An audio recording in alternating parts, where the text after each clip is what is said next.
As we left downtown, the taxi's tires hissed on the damp pavement, causing neon light to bleed through the rain.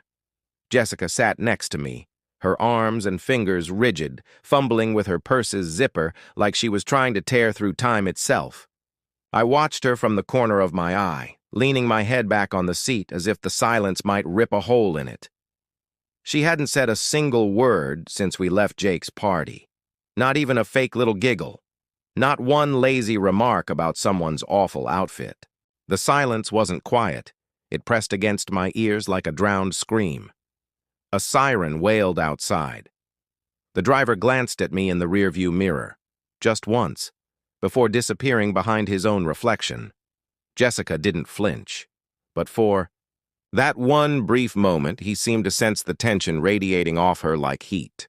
I squirmed in my seat, feeling like something was tightening around my throat. At a red light, she shifted in her coat, and I saw it. A small, hard object pushed against the fabric. A rectangle slipped from her jacket pocket and clinked softly against the leather seat. Barely a sound. But Jessica snatched it up like a vulture, fast, too fast. Before I could even lean down to get a look, her hands were shaking. I said nothing. My mind was already racing, connecting dots I had ignored for a month now, the sudden late work nights, new passwords on her phone, and that cologne she wore sometimes, the one that wasn't mine. But denial. Denial is a hell of a thing. When we reached our apartment, Jessica got out first, heels clacking hard on the sidewalk, too fast. I was still half numb, floating from some emotional narcotic.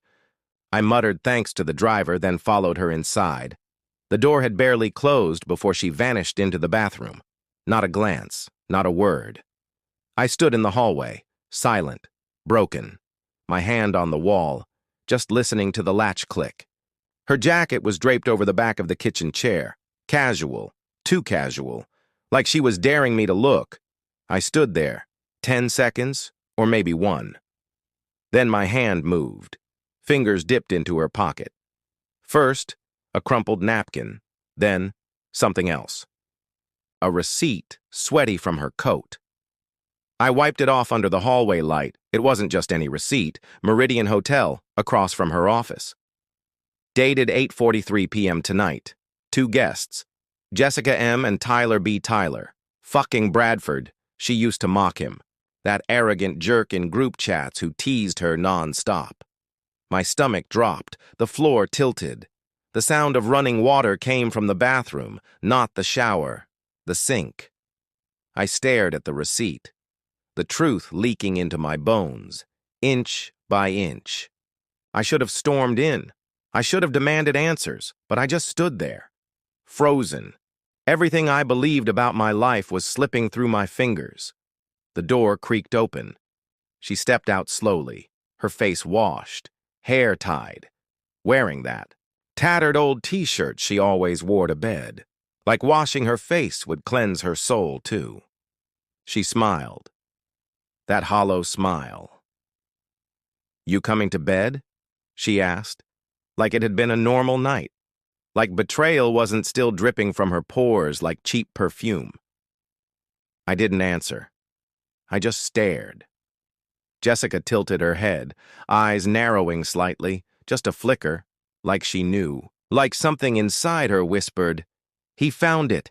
I stepped forward, held up the receipt between 2 trembling fingers. It tore. Her eyes followed it down. First remorse, then fear, then irritation. "What's that?" she asked. I held it higher. She crossed her arms, her voice cold, as if I was the one interrupting. "Why are you going through my stuff? No apology, no excuse. You serious right now?" I laughed. A broken, terrible sound that barely escaped my throat.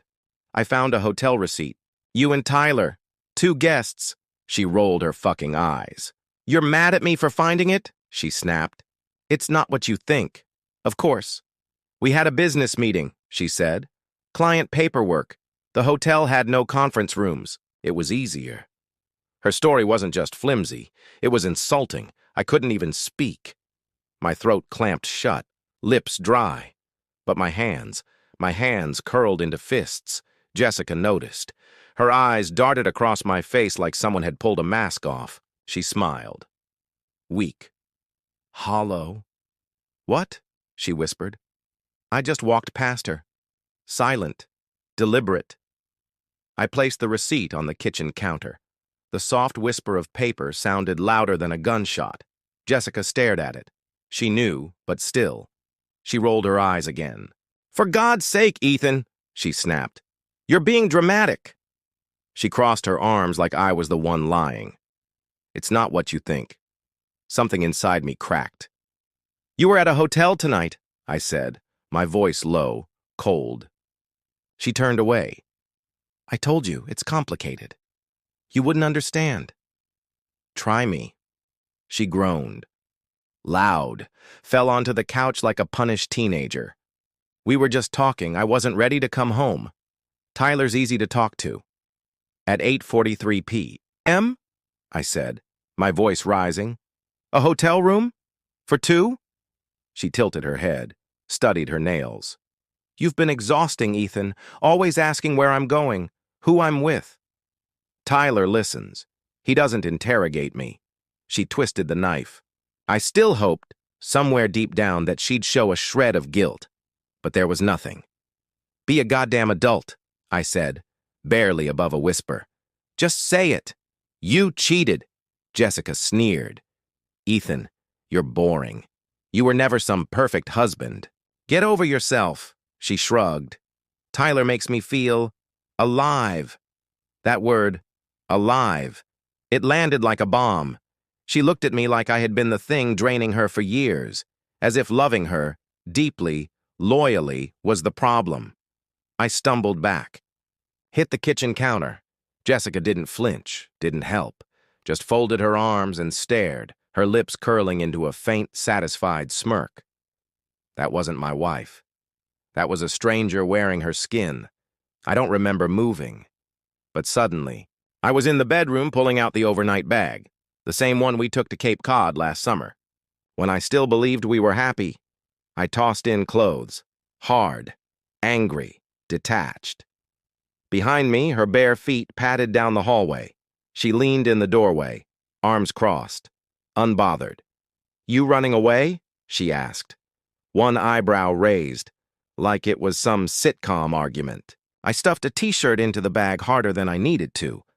Real mature, she said. Ethan, you're always playing the victim. She stepped inside. You know what? She said coldly. Maybe if you paid attention to me, we wouldn't be here. I turned to her.